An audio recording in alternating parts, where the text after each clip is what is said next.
Welcome, welcome, welcome. We are back with episode number 89 of the Swoop Shoes podcast. And the whole gang is here, the whole crew is here. You got myself, EricL, you got Josh, Armani, and Ernest. So we come down to the last day of the regular season, which is tomorrow. There are no scheduled games today on a Saturday because tomorrow is game 82. And all 30 teams will be playing tomorrow. And we still have playoff spots to be locked up in the Western Conference. But in the East, we got all 10 teams set. Even we got two playoff matches already set up with the Knicks and Pistons about to square off. And we got a rematch of last year's first round playoff series, again with the Bucks and Pacers. So with the Cavaliers and the Celtics waiting their opponents for the play-in tournament between the 7-seeded Magic and the 8-seeded Hawks, 9-seeded Bulls and the 10-seeded Heat. In the Western Conference, we got the top three seeds locked with the OKC Thunder, Houston Rockets at 2, and the Lakers winning last night, clinching the third spot in the West. And then we got Nuggets, Clippers, Warriors, and T-Wolves battling out for the last three playoff spots, with the Grizzlies in the play-in as number 8. Kings and Mavs round up the top 10 and the play-in at 9 and 10. So, and also we're going to discuss the championships in the NCAA men's and women's tournament with UConn women's and the Florida men's basketball teams winning their respective tournaments. Also, we will discuss our all NBA teams. Who do you have as your first or as your second or your third team? There's going to be a lot of discussions about our choices. Also, we will discuss when we open the season, our surprises and disappointments between the players and teams. So sit back, enjoy the show, and we'll get started. So the regular season finishes tomorrow at game 82. We got games tomorrow that will determine the last three playoff spots in the West and the playing team in the West. So 4, 5, 6 are all up for grabs, and the number 7 seed is up for grabs for a play-in between the Nuggets, Clippers, Warriors, and T-Wolves. So, what is your storyline for tomorrow? Because it's very interesting to see which team finishes, and the matchups that will be presented come next weekend. Well, I believe the Clippers and the Warrior game is the game that kind of means it all. I have Denver beating Houston, albeit Houston will be resting their players for the most part. And then Minnesota is playing Utah, and the league did rescind the technical foul that Ant-Man got yesterday, which would have suspended him for tomorrow's game. But they rescinded that technical foul, so he will be available to play. So I do have them beating the Jazz. Now, with that being said, this opens up a litany of things. So if Denver wins tomorrow, they will clinch the 4th seed. If Minnesota wins, well, let me not even say the seeding yet. They'll clinch a playoff spot. That means they'll clinch a top 6 seed. If Minnesota wins tomorrow, they will also clinch a top 6 seed, albeit it all depends on what happens between the Warriors and the Clipper game, because if the Warriors win tomorrow, the Warriors are locked in as the 6th seed. And then Minnesota will then fall to 7, facing Memphis in the play-in for the 7th seed. The Clippers have to also win, because if the Clippers lose, they can fall into the play-in as well if Minnesota wins and the Warriors win. So the Clippers and Warrior game is the nucleus of how this needs to break down. I do believe the Clippers will win tomorrow. It is the first time that the Clippers will see the Jimmy Butler and that new Warrior team, and then this is the first time that the Warriors will actually see Kawhi Leonard. So it'll be a playoff atmosphere. It's like the play-in before the play-in. The winner gets. We'll figure out who plays the third seed, and it's going to be interesting. I believe how it'll shake out. Denver will win. They lock up 4. The Clippers will win. They lock up 5. Minnesota wins. They lock up 6, and then the Warriors will fall to the play-in. And then you'll have a potential first round matchup of OKC versus either Golden State, Memphis, Dallas, or Kings. Sacramento. And then that same matchup goes for the 2 seed Houston Rockets, and then you have the Lakers versus the Timberwolves, which will be locked into place, and then you'll have the Clippers and Nuggets locked in as a 4 and 5. So good matchups. Very intriguing. But who knows? It's the NBA. Anything can happen. If Denver ends up losing by somehow, they'll drop into the play-in, which will be a sight to see.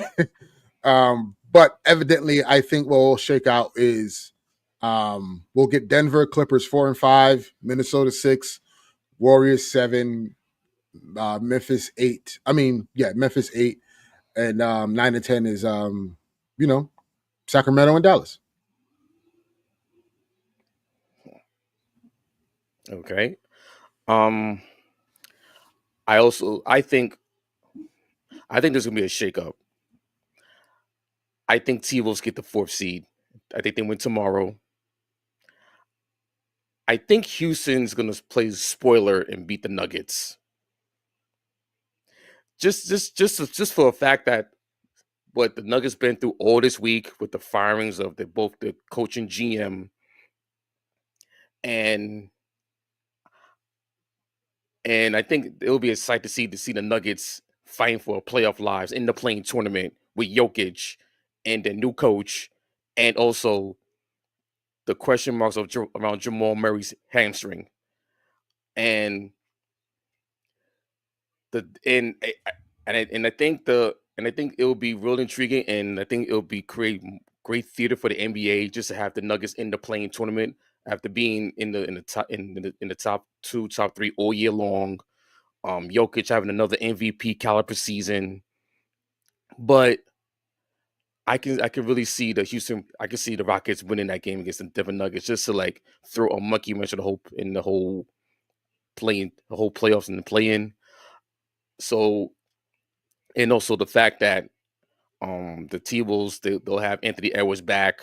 Well, he was suspended, but they rescinded it either way. But they should have no problem with Utah, which will leave the Clippers and the Warriors battling that for 5 and 6. So I like the Clippers to win tomorrow, and I like the T-Wolves to win tomorrow, and I like the Rockets to beat the Nuggets. So which means T-Wolves would be 4, Clippers would be 5, Warriors would be 6, Nuggets would be 7. And then you have the Nuggets and the Grizzlies playing Tuesday night in the play-in tournament. And that would be just like to have Jokic and the Nuggets fighting to get into the playoffs. That'll be really intriguing. We also can have a scenario where the Clippers win, they beat the Warriors, right?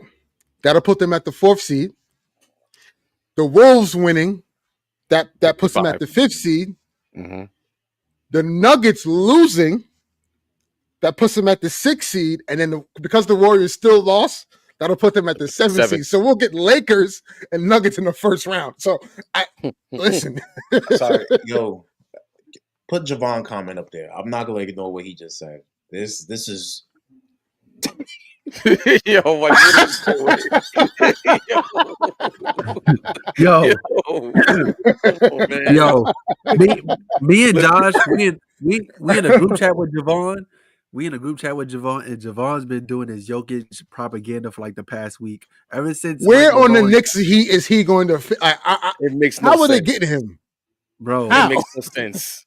Yo, look, they say they about to have conversations with Earl the Pearl Monroe to get that jersey number.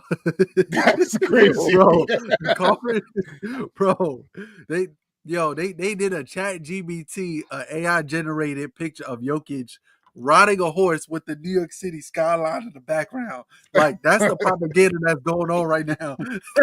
Wow. And first of all, Wow. y'all not Whoa. Wait. He's using my name for Mikhail. He's using my name.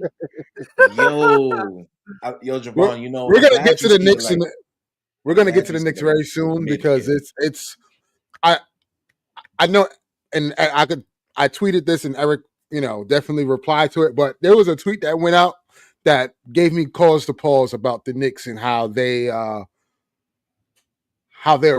entering the playoffs this year. It's quite concerning to me. So, but we'll get to that when we talk about the Eastern Conference. But Josh, talk about your scenario for tomorrow and what that might look like for you. I just want chaos, man. You know, my team is not it, of course, because you know we doing what we supposed to do. But I just want to see chaos. I just want to see cinema. That's it. Whatever brings the most chaos, and if that means Jokic and the Nuggets are in the play-in, hey, I'm there. I'm with it. So I just want to see chaos.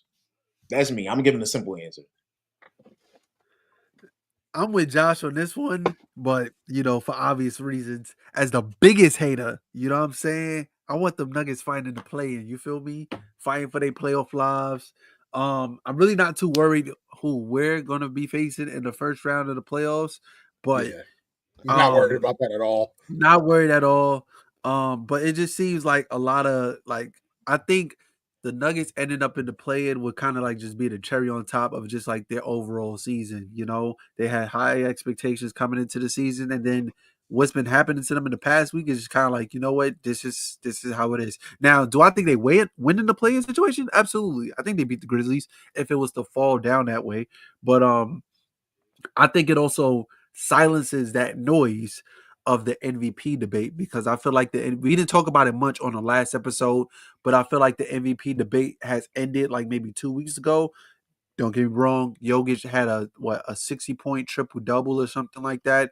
He's And the a first loss. center and a loss. He's the first center in NBA history to average a triple double, which is a great feat. I was just talking about Russell Westbrook.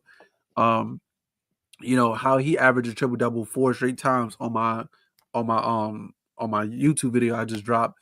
But I think it kind of silences that noise because don't get me wrong, he had an astronomical season, but you can't take that away from Shea. His team won 60 games plus. You feel me? Um, but yeah, I think it'll be a wake up call to the Clippers climbing up and being in this scenario is actually like kind of surprising me because I know they've been kind of like just kind of like chilling for the entire season. Um, and then I'm interested to see what the Warriors do because it's like, damn, if the Warriors end up in the play situation, it's like, all this talks like we spoke about last week, Draymond being in DPOY, which his odds has he's not the favorite anymore. But obviously when they did get Jimmy Butler, they came out that second half really, really good. So it would just be interesting to see though. So, yeah. What's funny about the Warriors is that Steve Kerr said something interesting yesterday, which kind of perked my my antennas a little bit. Steve Kerr says Mike Dunleavy Jr., the GM, described the Warriors' current place as we have 3 home games to get in the playoffs. If they lose to the Clippers, they have a playing game at home versus Memphis. If they lose that, they have another they have another home game against the winner of the 9-10 game. Kerr said, given all the Warriors went through, this is a good spot to be in, which tells me I don't think they believe they win in tomorrow at all. So if your So coach and okay, your GM has that mentality, I'm yeah, sorry. it's kind of crazy to have that mentality go into it, but I understand the thought process. It's like, you know what, we have pretty much it's like telling the team we have 3 chances. We have 3 chances Yeah. to kind of get this done. So I see where he coming from, but if that's my GM's mentality going into a playoff run after making the move for Jimmy Butler, I low Horrible. key don't like the sound of that. I don't. Yeah. No, not at all. So that just tells me that, um I'm Yo, Yo, Angel, I appreciate you, Angel, bro. your reign of terror is over, brother. All I right, appreciate enjoy you, bro. poverty because it's coming and it's heading fast to you, brother. Okay, Yo, man. all right. But yeah, like for the Warriors, brass, so to speak, to kind of have this thinking. I get what you're saying, Armani, but also if you should not have that mentality because you have one of the oldest teams in the league. You want a week off, and considering that Steph has a nagging injury, you want to have a week off. You don't want to have to now. Okay, you lose tomorrow. Now Tuesday, you got to turn around and you have to play for your season. You have, albeit you have two chances to do it, and I kind of get the thinking because it's like, all right, if we lose, we play Memphis. We should beat Memphis, That's and That's a sweep. and then you play. Well, no, it's not even a sweep. It's a playing game. So you play Memphis in the playing game. You should be able to I beat thought you Memphis. talking about And then the Lakers play the my fault. No. If we play Memphis, we sweep in Memphis. Like that's not even a question. But if the Warriors fall into seventh, if the Warriors fall into seventh, then you play the Grizzlies, and then you beat the Grizzlies, and then you match up with the Rockets. So I understand because I do feel that they have a legit chance against Houston, but at the same time, though, anything can happen in those one games. Yeah. Anything can happen in those one game. So, like, who's to say Ja goes crazy, right? Memphis beats them, and then now you play. Let's just say you play either Sacramento or Dallas. Let's just say AD has a game like he had the other night, where he had a Daniel quadruple double, or Zach LaVine has a night he had the other night where he put up 40. Like it's just one of those nights where like you're like, yo, and nothing goes right. You know what I mean? So it's just like that's why I said having that mentality right now. Now you should be going to that Clipper game saying this is the only shot right here. Yeah, you don't want to back yourself up in the corner, especially to your point. Mm-hmm. Being one of the oldest teams in the league.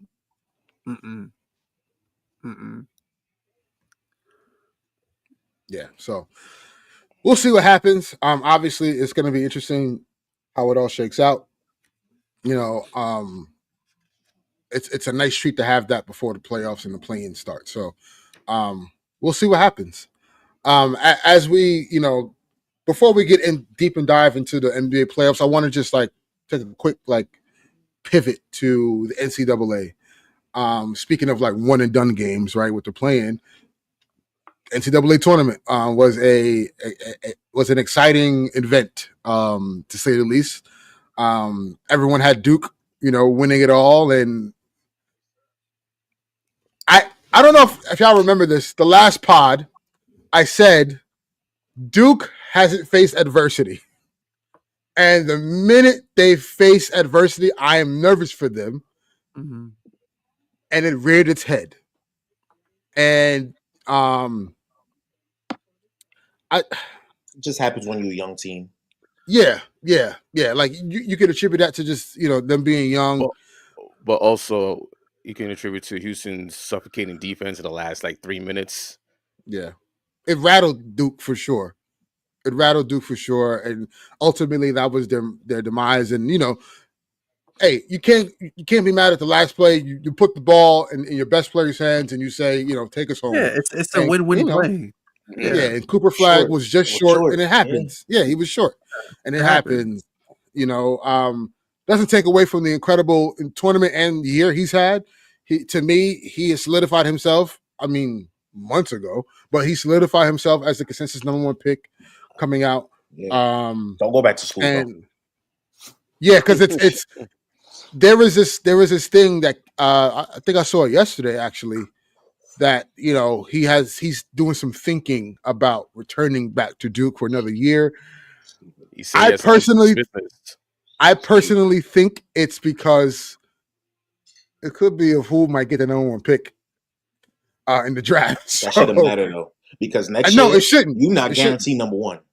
I don't care what Yeah, anybody say. Next year you're not guaranteed number one. Next Yeah, year's Let draft that is guarantee way number deeper. one. Yeah. Next year's draft deeper. is crazy.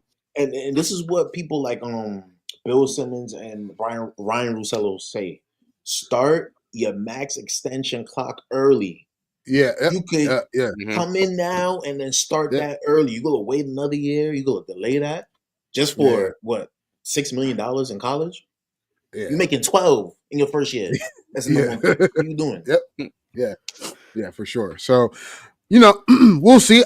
I ultimately believe it's too much things outside of basketball for him to not get going to the draft. Like the endorsements and all that other stuff that's going to be waiting at his feet. It would be smart for him just to go into the league this year.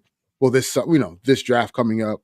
As you said, Josh, it is not guaranteed next year he's going to be number one pick because, Lord, the talent next year in college for men's basketball is insane. Possibly got 3 number ones next year, man. Mm-hmm. Literally. And then you always know there's always a guy that comes out of nowhere that no one really had on the radar. That's like, wait a minute, you know what I'm saying? So you don't want to leave that to chance. Because that's how I was looking early in the year when Dylan Harper was doing it. People was like, wait. Is this the second coming of Harden over here? Yeah, no, facts, because like it was a legit conversation. It was a 3-way conversation about is Ace Bailey have a game? We're like, hold on, maybe Ace could be the number one pick. But Dylan will go crazy, and then it'd be like, yo, so what he said in one of them clips, that's my shit. Yeah, that's what he said. That's what he said. So ultimately, I think he goes into the draft, but obviously them losing in the Final Four, it sucks, and we all anticipated Duke winning the championship, but they didn't, and Houston moved on, and then obviously Florida, Clayton Jr. Walter Clayton Jr. I told you that looking like Jamal Murray out there. I told y'all, man. Yeah. The way he stepped up, in that second half, because Florida was actually struggling against Auburn for most of the game. Auburn was just a bigger team, more athletic, and just something just turned on. Like Clayton has that. What I've seen has that factor where when it's money time, he blacks out, and he's shown that for most of the tournament. And I had them as them facing Duke in the championship game. And remember, I picked Florida to beat Duke because I felt like Florida went through more adversity throughout the tournament than Duke did. So, and ultimately, Florida, came out on top. And, they wound up beating Houston.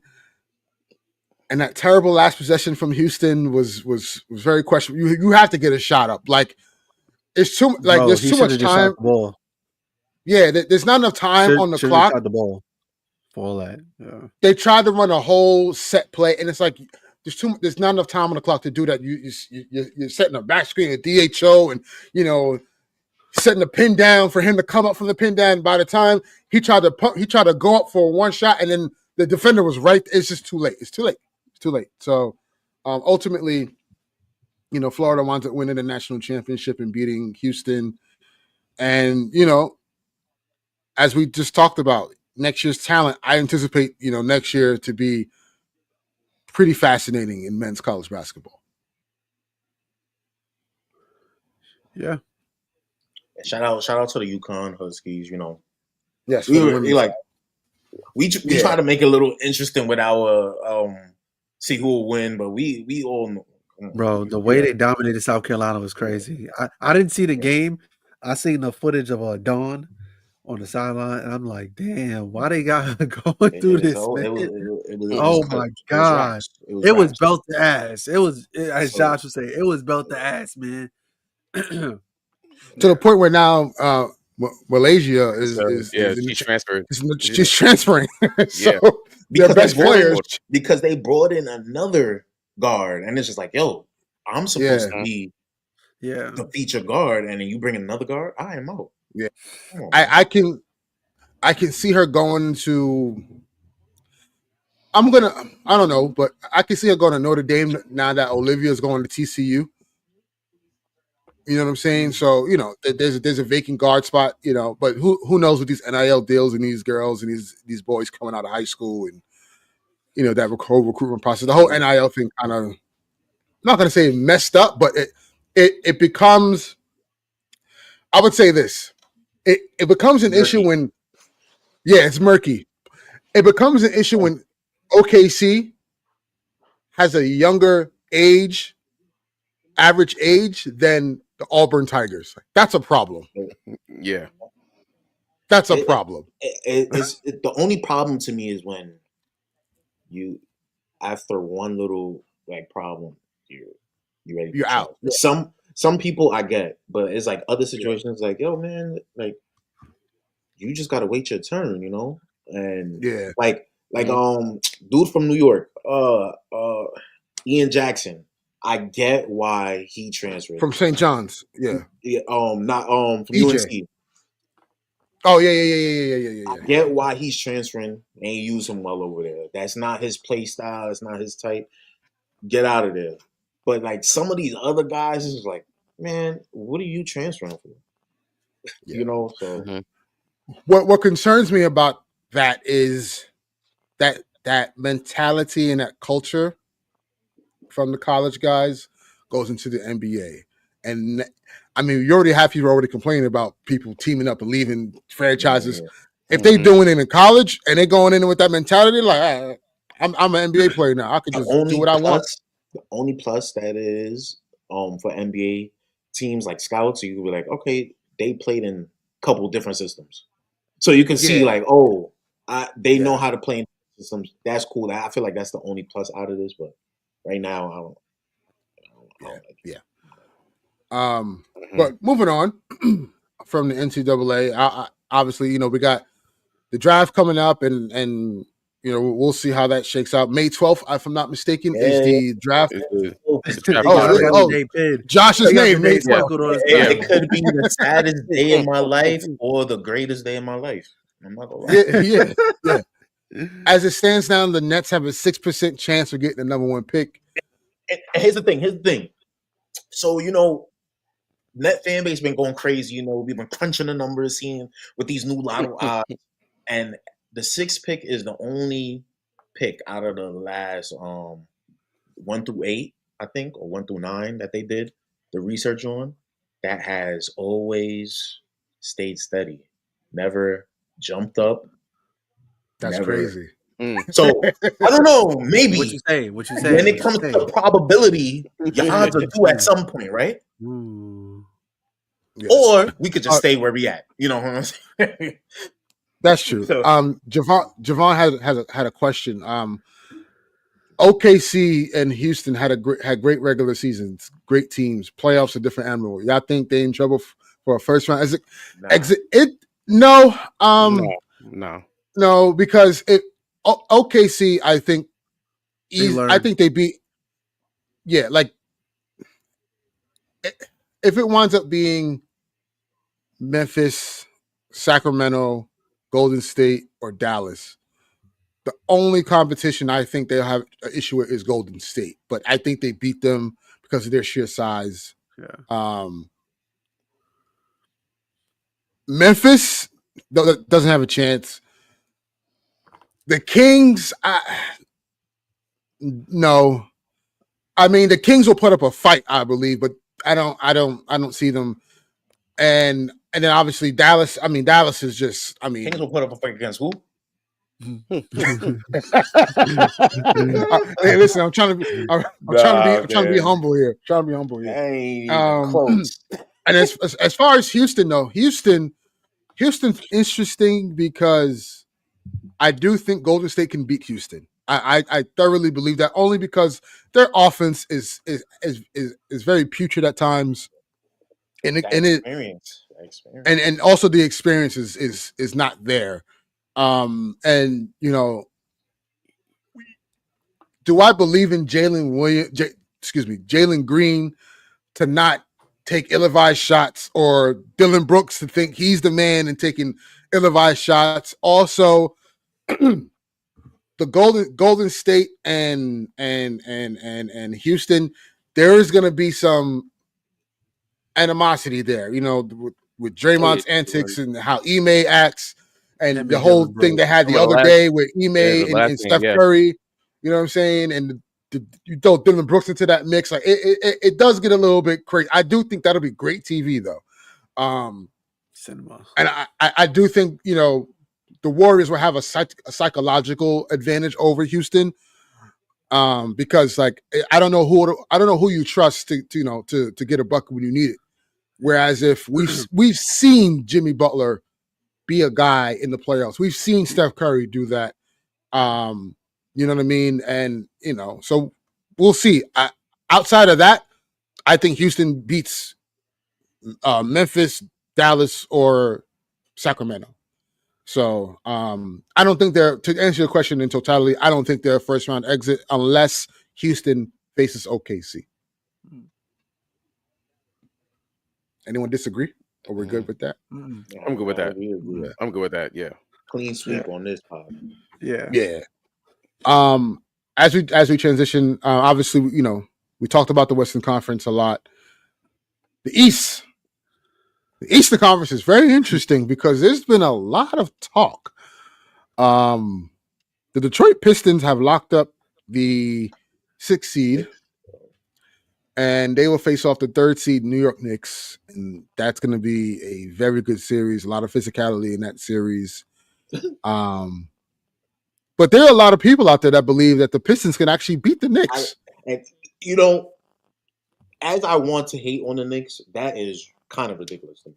Yeah, that's what I was going. I'm like, that's just kind of disrespectful almost. To like, I get the Knicks haven't, like, people are taking the fact that the Knicks are winless against the top teams in the East and like 0-10, the top teams in the West.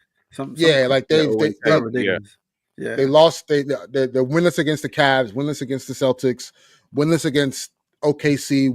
Y'all guys are winless against the Rockets as well. Rockets, no, they split. No. They split.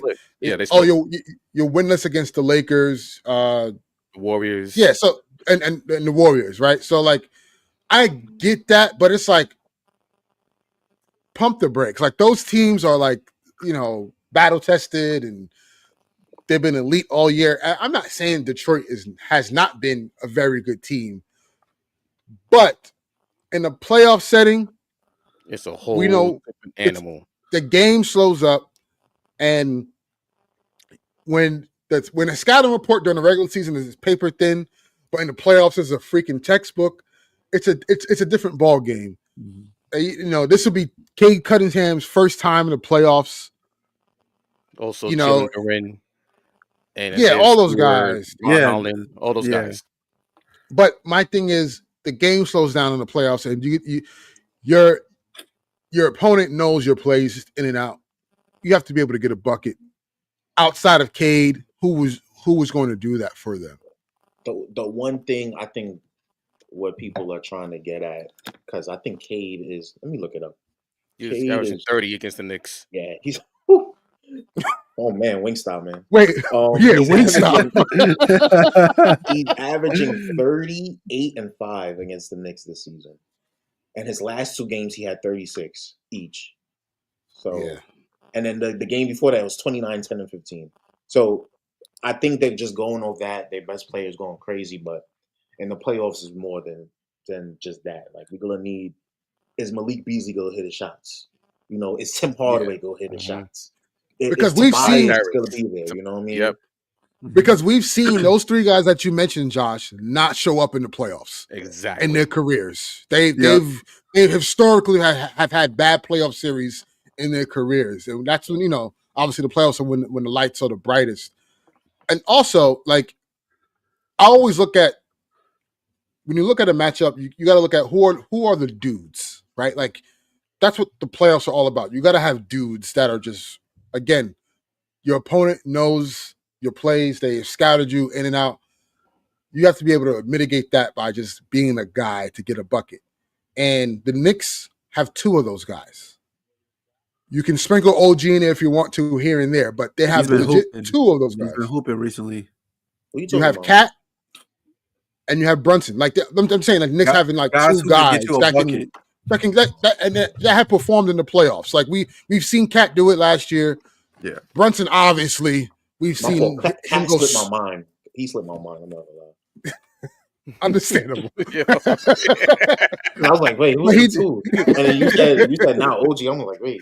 I was there bugging. So, oh my God, come on, I was bugging. No, not you. Look at the comment. Look at the comment. Crazy man. Yo, you could say whatever you want about Detroit, but y'all crowd don't get the jewelry like Detroit do. That's a fact, though. They be doing chain cam, bro. Yeah. They be doing Cartier cams. Like, yo, bro, I wish they did that in New York, bro. That's lit. How now, like, got a chain? Yeah, it's crazy. Iced out too. And listen, do I think the Knicks sweep them? No, I don't think the Knicks sweep them. I think 6. But it's it's a 5-game series. It's a 5-game series. Y'all think K could get 2 games off the Knicks? No. He get one at home. Game 3 when they're down 0-2. If K get 2, we gonna be talking about him like how when Trae Young came off that ECF run. That's we gonna be like, oh man, next year. If he get 2, there's no way he could get 2 against this Knicks team. Yeah. Wow. Yeah. I don't think he's getting 2. I got the Knicks in 6 for that series. And here's also why, because like Isaiah Stewart, that CTE basketball not gonna work, son. It's not, bro. It's not. You know what's so funny? You know what's so funny? Cost him a game or 2 in that series. I can see it. I seen the video because he's nothing, bro. I seen the video. He's a crash out for no reason. I keep telling y'all that he's a crash out for no reason, and it bothers the hell out of me. It is a reason. Look. I seen the video. The video had no context, so I didn't know what happened going into it. But Isaiah Stewart made a bounce pass, and I'm like, oh shit, he got his first highlight. You know what I'm saying? That led to him getting dunked on by Precious Achua. That shit had me crying. I'm like, bro, come on, man. I don't see how people are like, oh my God, like the Knicks are in trouble. No, the Knicks are in trouble in the second round. They're losing to either. Well, they will play Boston. Right? Because no chance. Whatsoever. And so that's the worst outcome. Like if you're the Knicks, you would rather face the Cavs than. Shout out to Drake. Shout out to Drake. You don't get it? What I miss? Drake came out with a leaked track. He's talking about Kate Cunningham's like girl, and he slept with. You know how Drake do. You know how he get down. So Drake took a picture. What's up with this guy, man? Oh my gosh, bro. Drake took a picture. Drake took a picture of himself in Kay Cunningham's locker with his Crocs on. Like, dude, like, come on, bro. Come on. Yeah, I knew it was like, okay. Wait, and this is why it's Kay's girl. Oh. It's something along those lines. Whatever, toxicity. Yeah, look it up. You'll find it. Hold on, let me get this right. If it's Kay's girl, he's in competition with a 23-year-old girl. Oh my goodness. Ibaka got a real case. Why is he around? Nah, let me not set Javon up. Let me not set Javon. I'm sorry. Let me not set you up. Javon just thumbed down this video, son. But yeah, I think the Knicks ultimately win that series in 5. The next series, that's a lock. You have the 4-5 matchup between the Pacers and the Milwaukee Bucks. It's the rematch from last year. It's kind of the Yep. same thing, just without Chris Middleton and and no Dame. Right. Yes. Mhm. But they got Kuzma and Kevin Porter Jr. What are you saying, man? I mean, no, Kevin Porter Jr. has been hooping for the past couple of games, but Kuzma, come on, bro. The fate of the universe. What is that? What he said? Last shot, fate of the universe. Against Aliens got the Martians. death beam at us. You taking Kuzma? You man. taking Kuzma? Hey, man. Nah, bro. I think, oh my gosh, man, because they in the same situation from last year. I'm honest. I got Pacers in 6. Got Pacers in 6. Yeah. I actually got the Bucks winning. The Bucks. I got the Bucks winning. Giannis is on some different type of level right now, and if he continues that, I think the Bucks beat them. Pacers has home court in this series, right? They do, right? Yeah, they do. Yeah. Pacers, man. Yeah, but I trust Giannis more than I trust Halliburton. No, absolutely. I get you on that. I just think without I think go ahead, Eric. The Pacers are more healthy than last year because they didn't have Ben Mathurin. Mathurin, yeah. And I just like the Pacers step more than the Bucks. But last year, to be real, Giannis was hurt. Yes, he was. Yeah, he was. Yeah. Giannis was hurt. Yeah, he was. And Dame missed a couple games in that series. Did they still go to 6 last season? Yeah. Last year? With Giannis being hurt. So I think Giannis playing how he's playing now, man, Bucks winning in 7. It's gonna be a close series. Don't get me wrong. Bucks winning in 7. So let me ask y'all a question. I'll probably already know the answer to this, but let's say the Bucks do get bumped in the first round. Yeah, I think Giannis is causing some chaos in the locker room and acting out. Not yet, but it's getting close. I don't think he acts out only because it's getting close. It's getting close, but you can't act out because you created this mess. Listen, Giannis didn't even name y'all, and you was like, "Yo, you told the front office go get him." Mm-hmm. You're not even. It was supposed to be Miami. But here's the thing with Giannis. Giannis is not going to ask out because his contract is up in 2020.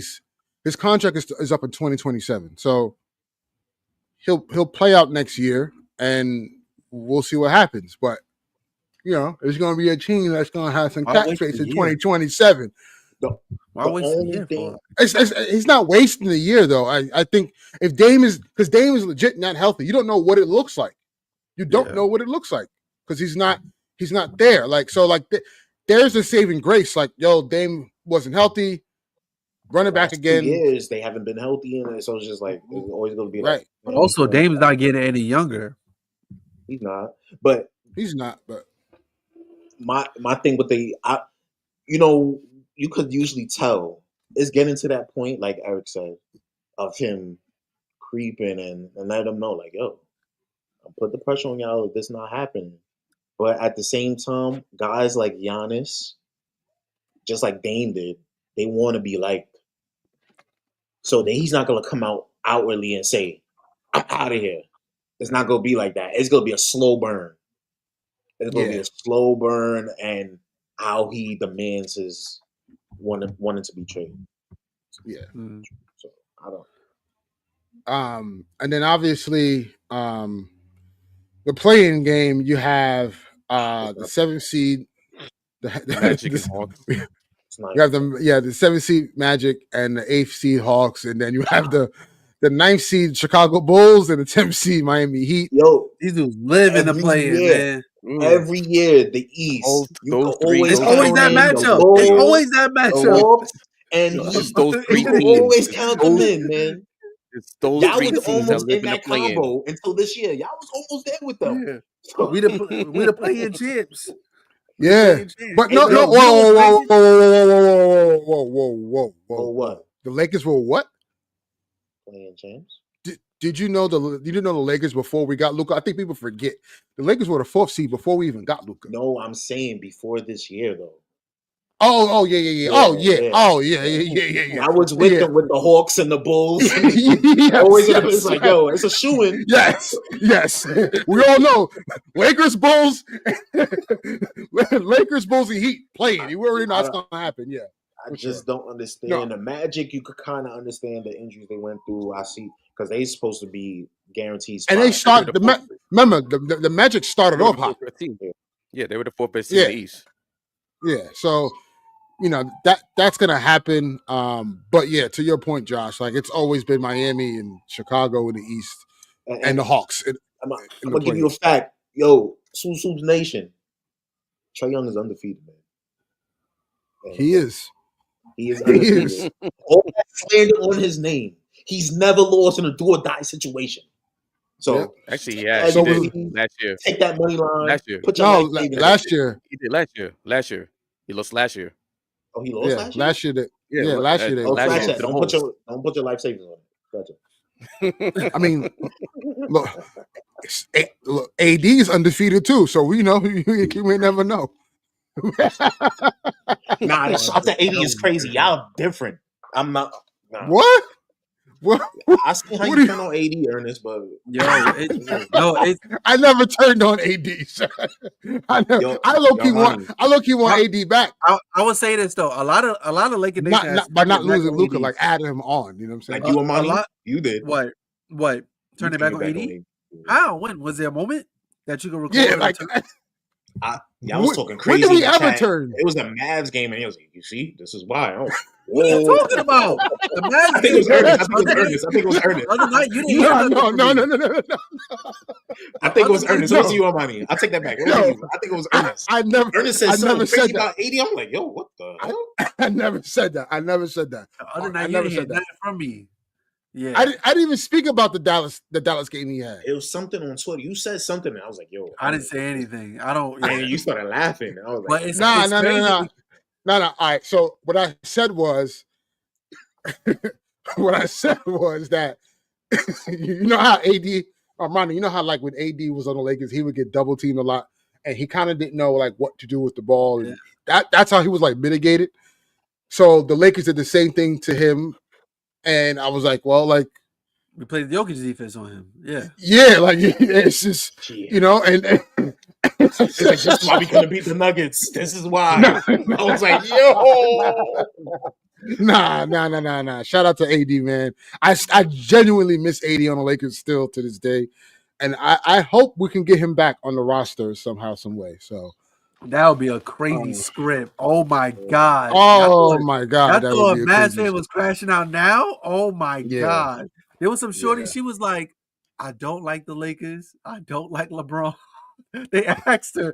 They asked her what was the last time she seen Luka. What was the black girl with the glasses? I think it was.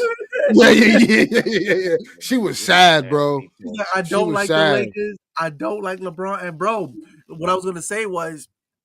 They was asking Laker fans a question outside the arena. So let's just say, hypothetically, the Lakers win the championship this year. Does Anthony Davis get a ring? Some of them was like, hell no. Some of them was like, yeah, AD got to get the ring. Like, you know, he gets a ring. He's the one who got us in the situation. I'm just like, yo. Lakers definitely. Here's a ring. Thank you for your services. You know what I'm saying? They switched up, man. Yeah, you know. But yeah, who do you guys have in the play-in in the East? Orlando versus Atlanta. I know Josh, but Orlando in the Heat, man. I actually have the Bulls getting in. I got the Bulls. Yeah, worse. I got the Bulls. I just the Bulls have been good. You know, Josh Giddey. Listen, what Josh Giddey's been doing ain't no fluke though. He's been balling. Yeah, and Kobe White. Yeah, Kobe's been hooping. Josh Giddey hasn't been okay. Let's see in the playoffs. If he go against the Cavs, let's see that. Because look, we didn't say OKC. Look, we didn't say about we know. What you said on money? We didn't say what he was going to look like in the playoffs. We talk about in a do or die, just one game. Yeah, that's one that's game, son. One In the play, game. he is smoked. Like we understand that, you know. One game. Yeah. So so we can all agree it'll be, well, obviously you have the Heat, but like we got Cleveland versus Miami in the first round, or Chicago, and then you have Boston versus Orlando.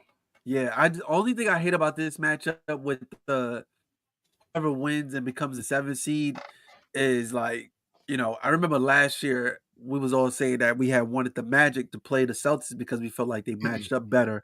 Unfortunately, the Magic is dealing with some injury. And they was I anticipated them having a better season, but obviously injuries and stuff. And then you have the Hawks on the other hand, who was able to get a couple games on the Celtics this season. They don't have some of their key guys like, Jalen Johnson, who was a huge boost for them in the regular season. So it's just like, damn, like, can the Celtics possibly just have this again, this easy trip to the championship again, I think this year it's not going to be, well, I mean, until they get to the conference finals. Their first 2 rounds, and I get it with the Knicks, like the Knicks will make it tough because it's the playoffs. It's more physical. It's the type of basketball the Knicks do play. But at the end of the day, the Celtics have such a psychological edge on the Knicks. It doesn't matter what they do. They're gonna get swept. Like they're just gonna get swept. Damn. They might get one game. They can get one. Like I'll give the Knicks that. Like one game at the Garden it's going crazy. You could get one, but like I don't see much of a matchup issue for them. So I think the Celtics will kind of not ease, but they'll fairly get through the first 2 rounds, and then we'll see what happens. Because look, the Cavs I think can beat them. The Cavs have the size. Speaking of the Celtics, how much the report came out I think today? How much you think of? Yeah, how much you think that has an impact on their journey? Personally, none. Their first round matchup, they're going to smoke. Jaylen Brown don't need to play major minutes in that round. Like, yeah, I don't. I'm not going to make too much of it. Like, if it's something that's like concerning in the second round, like you need him against the Knicks.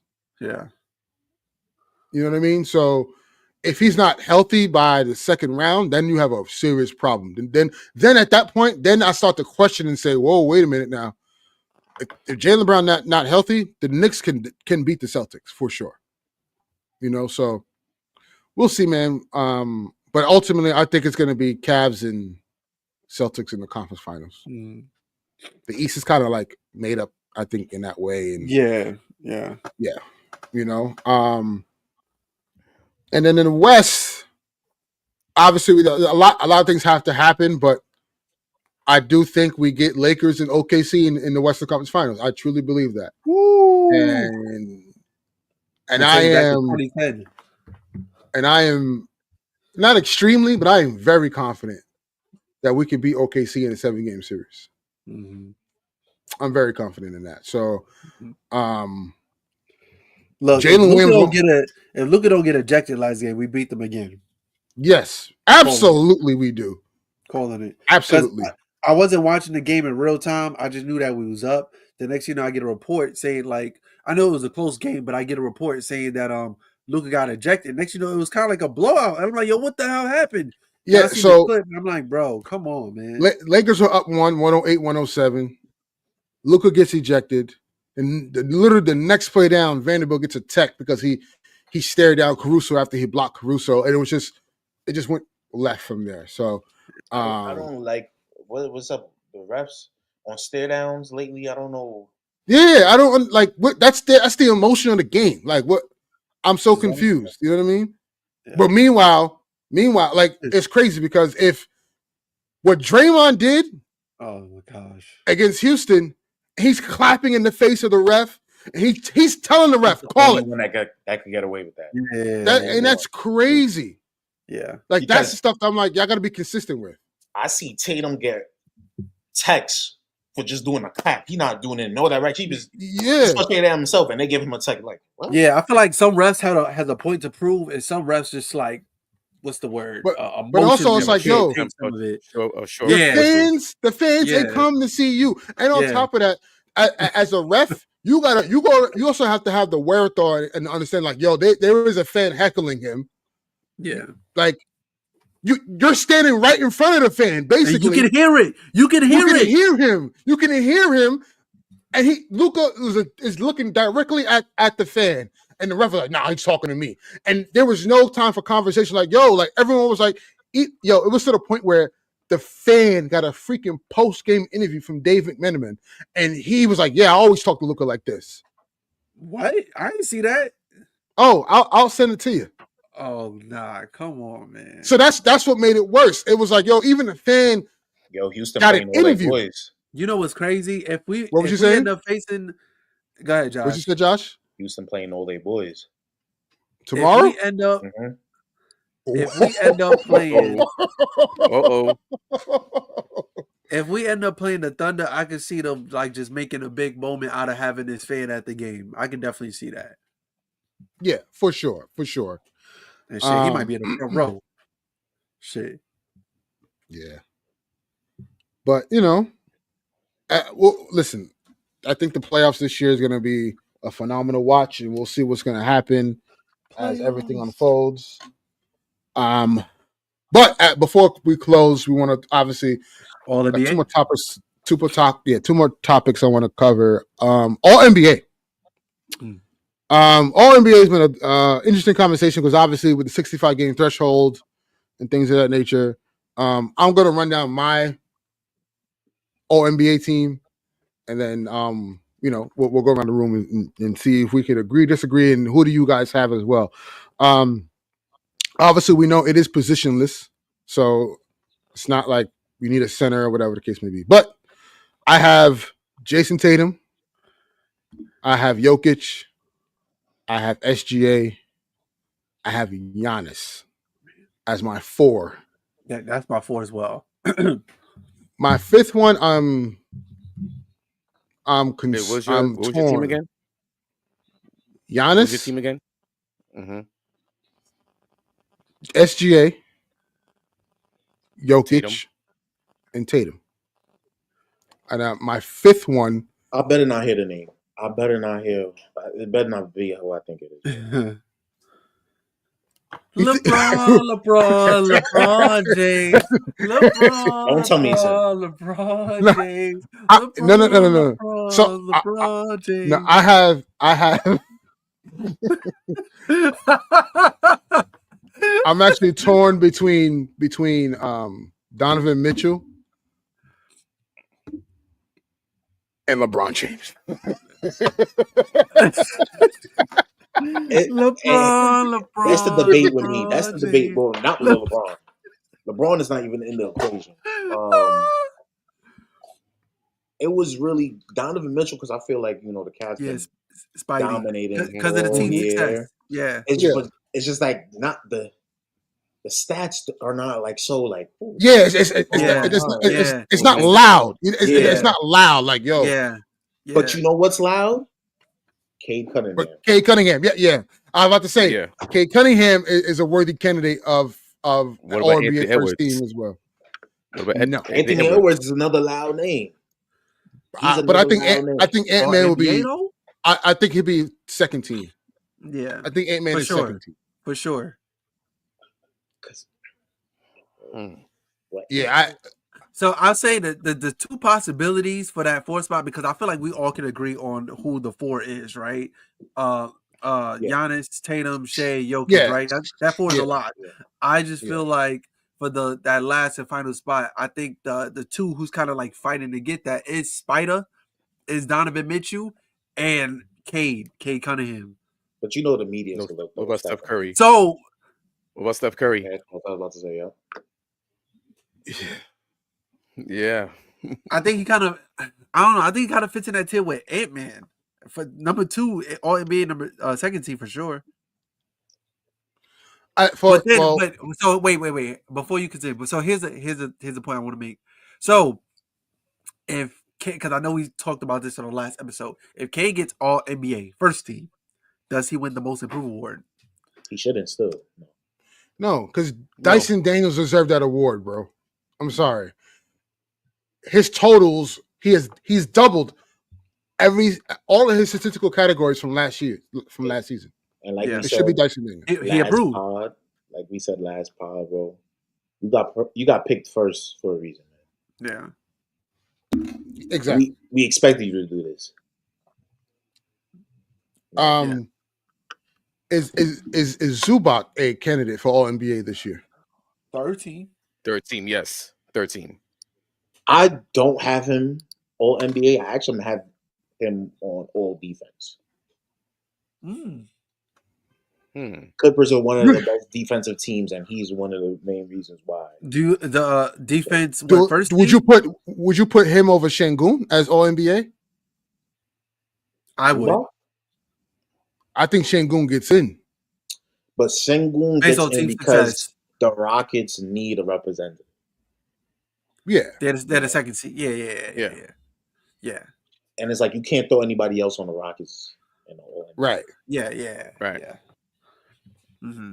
So like I have, I mean, and this is just spitballing, but obviously between All NBA second and third, you can go. I didn't really think about that, man.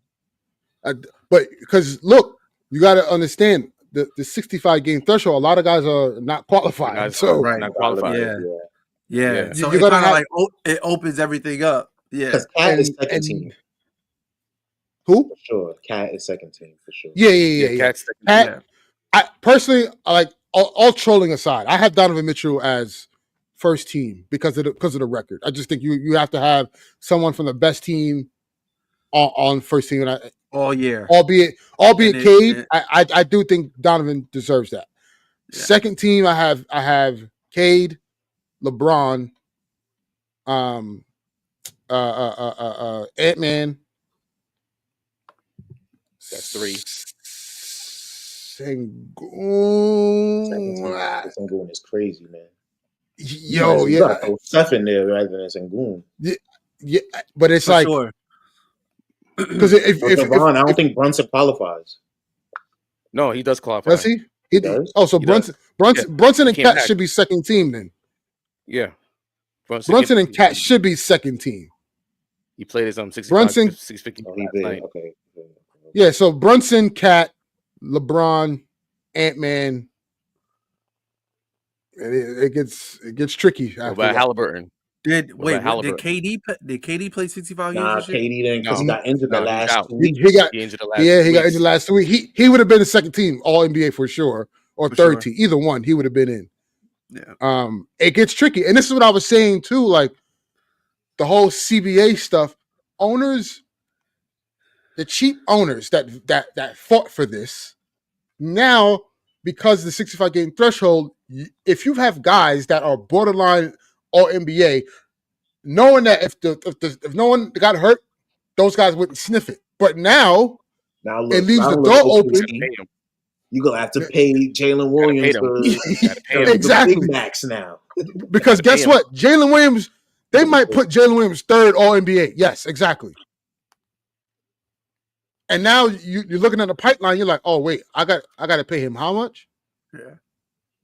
It gets tricky. It gets tricky. And also you got all defense. You got to pay them like too. Lou Dort. Yeah. Lou Dort. Okay, you know what I'm saying? Zubac. Might have put OG in there. Now OG is I got all defense. Yeah. I don't think he's first, but he's definitely second or third. Second team. For sure. Second team. Second team. It's we're gonna see some names up there that we're gonna be like, hold on. But again, what about Luka? AD can't. Luka. He didn't play enough games. Oh, he didn't qualify. He didn't qualify. Okay, that's what I'm saying. You got guys who didn't play enough games. It's not going to make it. Which you got to put somebody in there. So like Rudy's going to get in there as all defensive. He just is. So who? He You has know, to. He has to be. Rudy. Who? Yeah. Yeah, Oh, Rudy. Rudy's gonna Rudy. get in. He's gonna get in. It's all defensive. I really think my shocker should be Amon. Amon should be first team. He should be. He should be. Like you just say, Amon, the Rockets gotta have a representative. Amon and Dyson Daniels should be first team. Yes. Those Yes. those two should be locks to me. Absolutely. Like those two guys should be locked. So, but again, we'll see how it all shapes out. It's going to get interesting. Obviously, big business is tomorrow, and tomorrow is going to be, as Josh just talked about, the Rockets are playing their guys. So it seems as if I just looked on Underdog. Van Fleet is not listed on the injury report. Sengun also not listed on the injury report. So we could see some chaos tomorrow. Yeah. Steph Curry is questionable, but I think he's playing though. So yeah, I think they have to play. All of them have to play. Yeah, they got to play. They got to play. So it's to avoid playing. Yeah, it's going to get interesting as the season winds down, and also, before we end it, as we talked about at the beginning of the year, our surprising players that we predicted and our most disappointing players. Now we reached game 82 of 82 at the end of the road of the NBA regular season. And Armani, give me your most disappointing player and team and your most impressed player and team this year. All right. So for disappointing player, this is kind of like a 1A, 1B, and I feel like we all have common interest on this. But I'm gonna give you out two players: Bradley Beal, Paul George. I feel like most of us we have that in an agreement as well too. Bradley Beal, just because the money doesn't match the player's production, and I know he had that whole situation in the middle of the season about him waiving his no trade clause to get traded for Jimmy Butler, but it wasn't like, all right, the production was there, even if he decided like, you're not trading me. And then him scoring 1 point the other night was just kind of insane. That's really insane, bro. He had one more point than me. Paul George, on the other hand, we was high on the Sixers. I could tell you, I don't know about y'all two, but I know me and Josh was high on the Sixers this year because just look at their team. You had Tyrese Maxey, who won Most Improved last year, Joel Embiid, former MVP, coming in as a reigning MVP, I should say. And then you have Paul George. You add Paul George to that situation. So they had a three-headed monster, I would say. But just PG seeing him on court was just like, yo, the drop-off was crazy. And the fact that he's making way more money in the next couple of years is something you got to kind of look at. It's not looking really too good for Paul George and that team. As far as a surprising player, I'm going to go with Norman Powell. Because when Kawhi wasn't there, the Clippers, I don't want to say they was treading water, but they didn't really get talked about this much. Obviously James Harden made the All-Star team, but when we was going through like the All-Star reserves, Norman Powell's name was kept coming up in that conversation because of his production. He averaged over 20 points his game this season. I think he shot close to his career high in 3-point percentage. So he was really holding it all together. I would say. For surprising team, I'm gonna go with the Cavaliers. Like Cavaliers and the Rockets, but mainly the Cavaliers because they've been consistent all year. They went on multiple win streaks this entire year, and the roster fit was right. I know that was a big issue coming into the season. Like, could Donovan Mitchell and Darius Garland get along? But sometimes it all comes down to the coach, and the coach was a problem. You see what Kenny Atkinson is doing with the boys, but you just look at their overall depth is like fantastic, and they're one of the powerhouses in the East. A lot of people feel that they could beat the Celtics, and I just, like I said, I like that trade that they did mid-season of getting DeAndre Hunter, which is a huge upgrade. You get a bigger wing than Karis LeVert, somebody that you already had who fits right in, who can give you a bunch of different lineups when you play. And then as far as disappointing team, This one was kind of tricky, man. Gotta go with the Suns, man. You can't.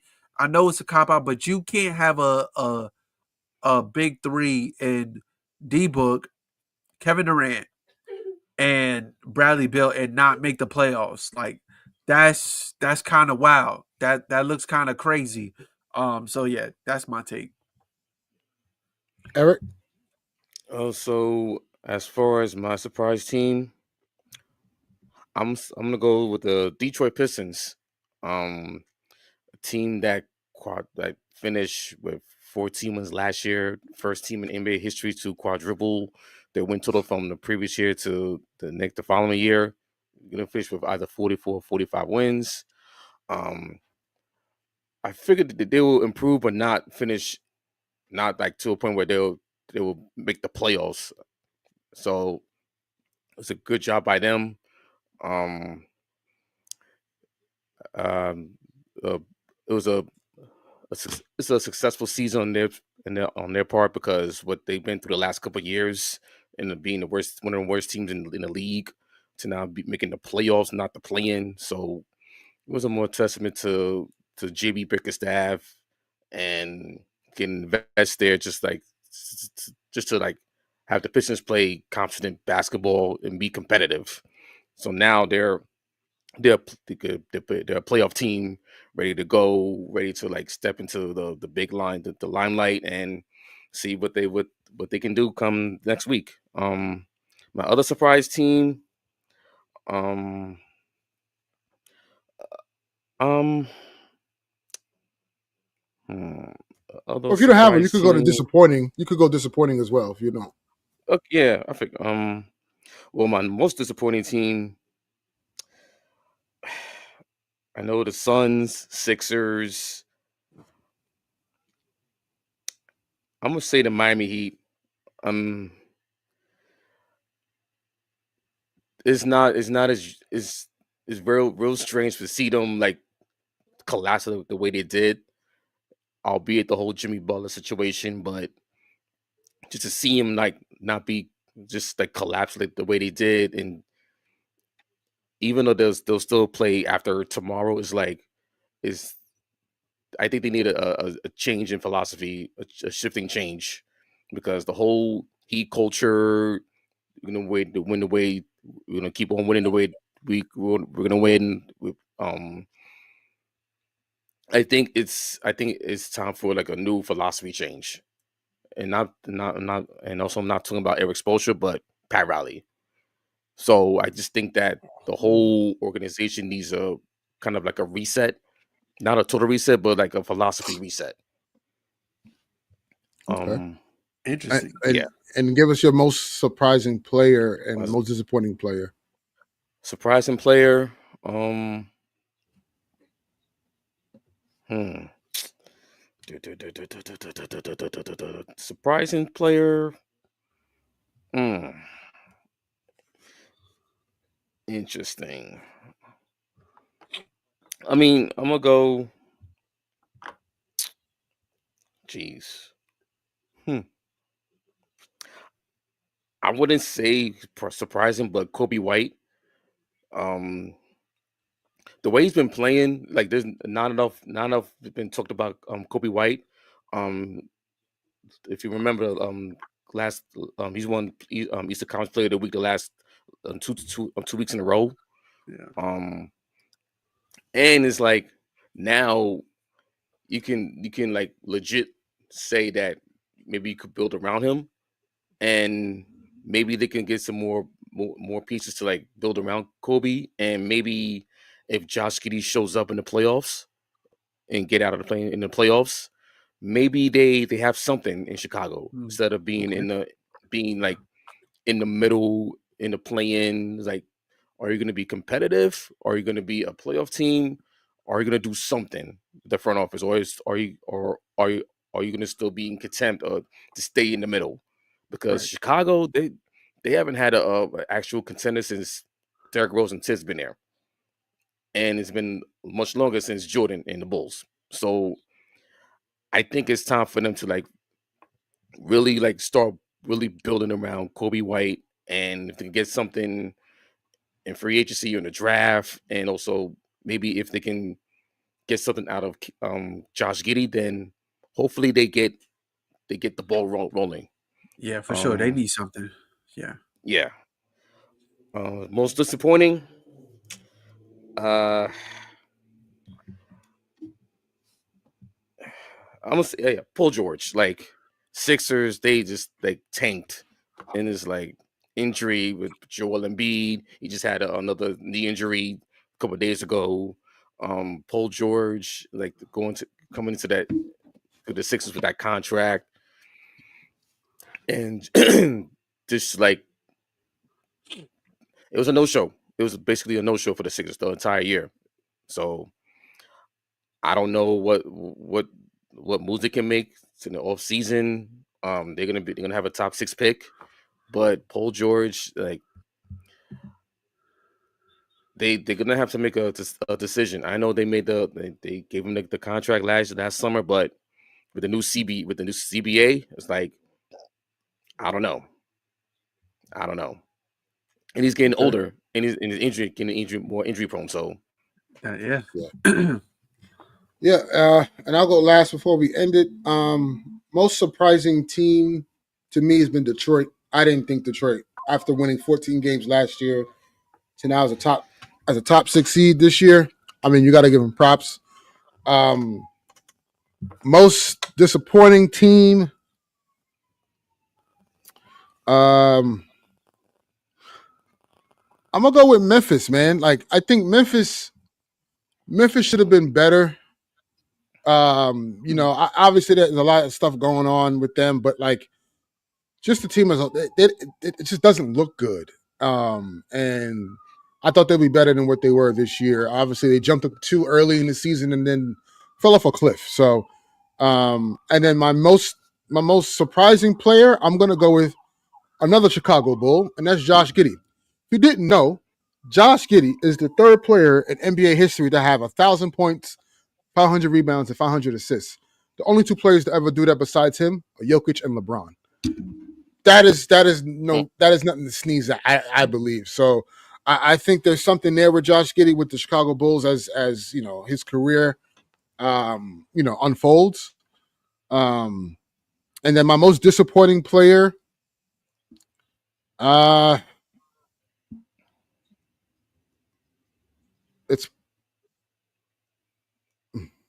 it's probably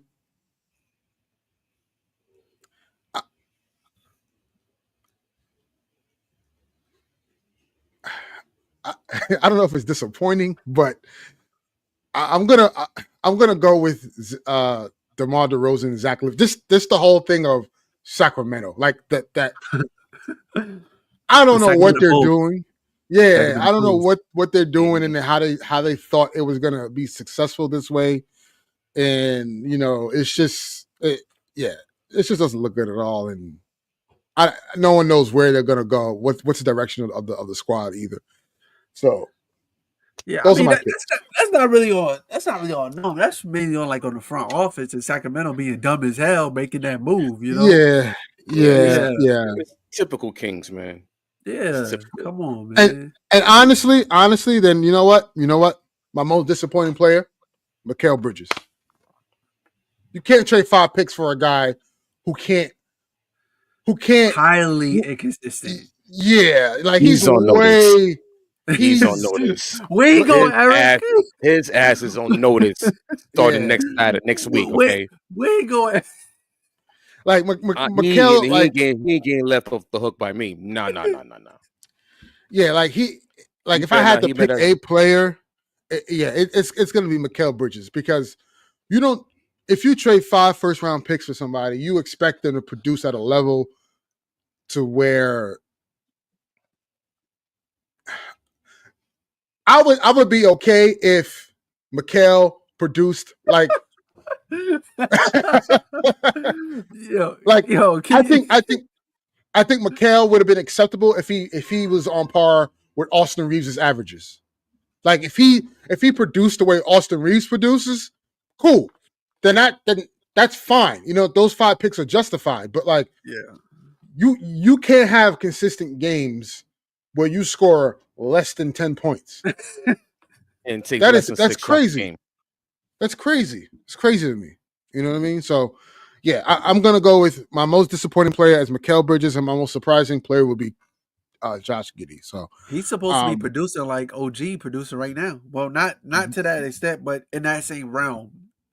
Yeah, for sure. We'll see come playoff time. Yeah, we'll see come playoff time because he's on notice. Yeah, for sure. And I'll say this, if he continues that, quick hook. But who y'all have? Like who? I could put Deuce McBride. That's a small lineup. Listen, unless you're going with two bigs, cool. But Tibbs doesn't like playing two bigs. Clearly, he has to. So, also, before we end it, Flaugier, she just tweeted 4 out. I think she's heading for the WNBA draft this year. Or wait, she's eligible to leave. So yeah, either she's transferring, hitting the transfer portal, or she is heading into to the W. So interesting summer coming up. Obviously, the WNBA draft is in 3 weeks, if I'm not mistaken. So, or less than that. I know the lottery is Monday, right? Yes, the lottery is Monday. WNBA draft lottery is Monday. Yes. Shout out to Justin, man. Thank you for tuning in. Yeah, man.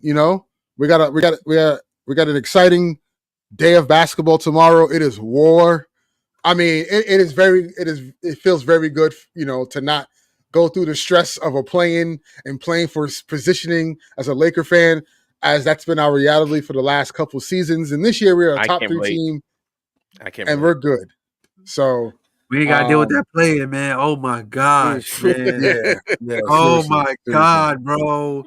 Even though I wasn't afraid, I say the only time I was kind of like, hold on, was that game against the Warriors when we had that when LeBron see 3 rims. When you see 3 rims, yeah. I was like, yo, that was like our best chance to well, we could have went back to back because AD was out that entire season. So I was like, yeah, we get it. What's crazy? I actually was fine in those games. I was more concerned about the Timberwolves playing game that we had 2 years ago because remember that was a close ass game up until when Rudy had to fight. Yeah, we were down the whole game. Rudy had to fight on the bench with Jaden McDaniels. Then Jaden McDaniels goes into the locker room, breaks his hand, and I said, "Oh my God!" Like, what a gift this was. You know what I'm saying? So that was for me. That was the game. I was like, oh, and Ant-Man was Ant-Man for sure. So, oh my God, that 23-20, that 22-23 run, man, was amazing until we ran up against the damn Nuggets. Yo, life was so good, man. Yo, oh my gosh. Yeah, life was so good. For sure. But thank you for everyone who tuned in. Thank you for those who are in the chat. Shout out to the chat, man. Shout out to the Swoosh Hoops, the Swoosh Hoops Nation. And like I said, tune in tomorrow. A lot of good basketball. Especially Clippers versus Warriors. That is going to be a brawl for it all, is what they say. A barn burner. So until next time, take care of yourselves, take care of each other, and watch some damn basketball. Peace. Peace. Peace.